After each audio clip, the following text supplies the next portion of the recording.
కాదు, పితృదేవతలట ఎదురు చూస్తుంటారట, ఎవడైనా గరుకు స్తంభం వేసేవాడు ఉన్నాడా అని చూస్తుంటారట.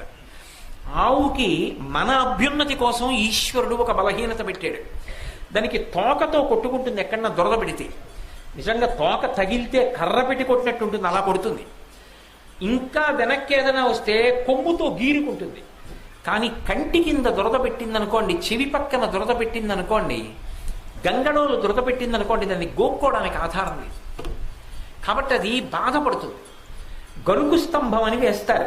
ఆ గరుకు స్తంభం వేస్తే అది ఏం చేస్తుందంటే, కంటి కింద దురద పెడితే కంటిని ఇలా పెట్టి ఎంతవరకు గోక్కోవాలో అంతవరకే గోక్కుంటుంది. గంగడోలు దురద పెడితే గంగడోలు దానికేసి రుద్దుతుంది.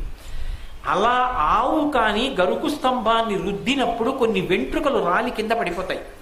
పితృదేవతలు ఎదురు చూస్తుంటారట, నా వంశంలో ఎవడైనా గరుకు స్తంభం వేసేవాడు ఉన్నాడా. అలా వెంట్రుకలు కానీ కింద పడ్డాయా, ఉత్తర క్షణంలో ఆ గరుకు స్తంభం వేసినటువంటి వాడి యొక్క 7 తరాల వాళ్ళని నరకలోకంలోంచి స్వర్గానికి ఉత్తీర్ణులు చేస్తారు. నేను చెప్పట్లేదు, వేదం చెప్తాను. ఒక గోవు నుండి అంతటి అభ్యున్నతి ఉంది.